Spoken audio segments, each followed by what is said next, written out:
function. So we know how to calculate something like f of 5, right? You put 5 into, or you put 5 in for the x value into whatever your function is. What we want to talk about today is something that we did look at on an ACT test, which looks something like this. That fog, the f of g of x is what is actually said or pronounced. It's not fog, but f of g of x.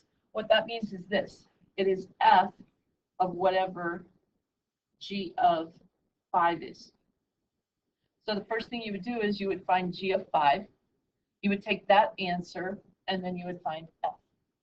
So if we go back to the previous example that you had, just using two functions that we had, if f of x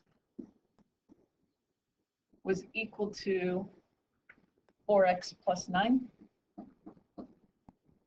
and if g of x is equal to x squared plus 13. If I told you to find f of g of 5, or this right here, f of g of 5. What that means is you go with the g of 5 first. So I'm going to put 5 into my g function first. That's going to give you 25 plus 13, which is a value of 38. And then you're going to take that, and it's like substitution. What is g of 5? G of 5 is 38. So now you want to find f of 38. So you put 38 into the f function, and you get 4 times 38 plus 9. I think that's 152 plus 9, which is going to give you an answer of 161. Now, if there's another way they could state this, which is actually a different calculation, and that is the word that bothers me.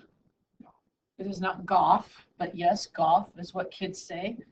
Goff, what does that mean? G of f of 5 says you're going to find g of f of 5. What do you do first this time? You would put 5 into the f function first. So you're going to have 4 times 5 plus 9, which is 29. So then you were looking for g of 29, which means you would take 29 and square it and add 13 to get your answer.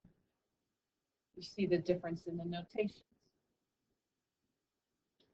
The difference between the two notations. So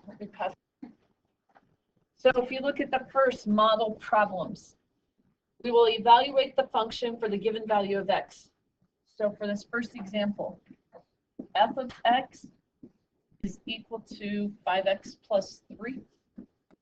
And then they tell you that g of x is equal to 3x squared.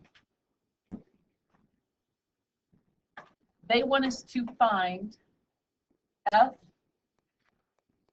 of g of 4. That's what they want you to find. Now keep in mind that right there is the same thing as saying this. That's the same notation. And this is the notation you might see on an ACT test. And maybe not the second notation that's listed there. So if I do that, I'm just going to color code. We want to find f of, you work with your innermost set of parentheses. We want to find f of g of 4.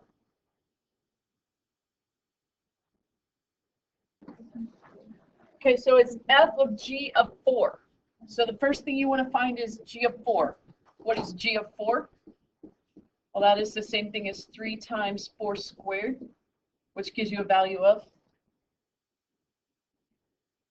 3 times 16, which is 48.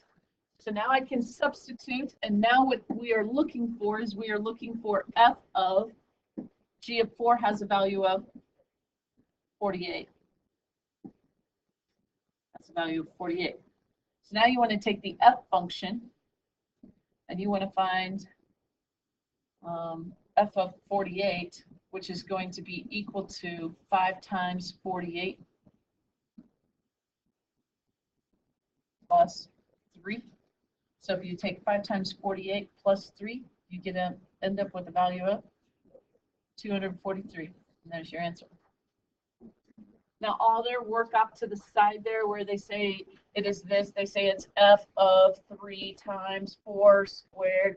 I think that looks confusing. I think it's a lot easier just to substitute it in, find g of 4, and then put that value in, instead of trying to keep the whole f of stuff there first. Otherwise, I just think it gets way too confusing. A word on notation. The notation they give you on that next statement on that handout, they put only the 4 in parentheses, and then it does look like log 4. But I put the f of g in parentheses, which is the way that it's seen in like the Saxon textbook. All right, if we turn over to the next page, then the practice problems.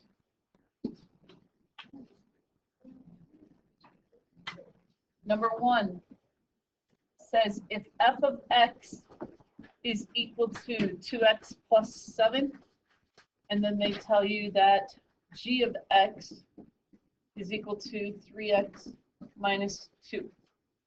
They want you to find f of g of 6. Which function do you use first? G of 6 is the first one we want to work with. So I put 6 into the g function. You get 18 minus 2. So you end up with 16. So now you are looking for f of g of 6 has a value of 16. So start here. We're going to use the g function. Substitute the answer back into the function.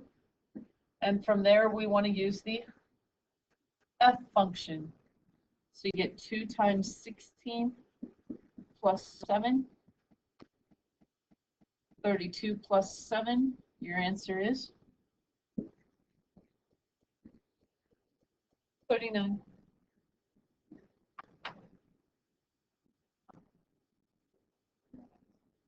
Is that what your question was? Yeah.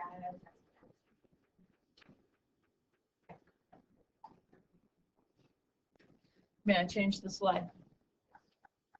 If you look at number 2, be careful because so far we've done the g function first. If you look at number 2, it says f of x is equal to 2x plus 7, and g of x is still equal to that 3x minus 2.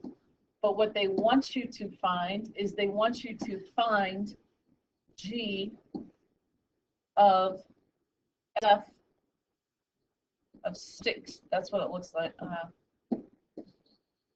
was trying to color coordinate. Looks like this. What function do you find first? F. Now you want to go with the f function first. So now we're going to put 6 into the f function. 2 times 6 plus 7. 12 plus 7 gives you 19. So now what you are looking at, keep in mind this right here is the same thing as g of f of 6. So that's why we did the f function first. So now you have g of f of 6 has a value of 19. So now we want to put it into the g function. So you get 3 times 19 minus 2. 57 minus 2, and you get an answer of 55.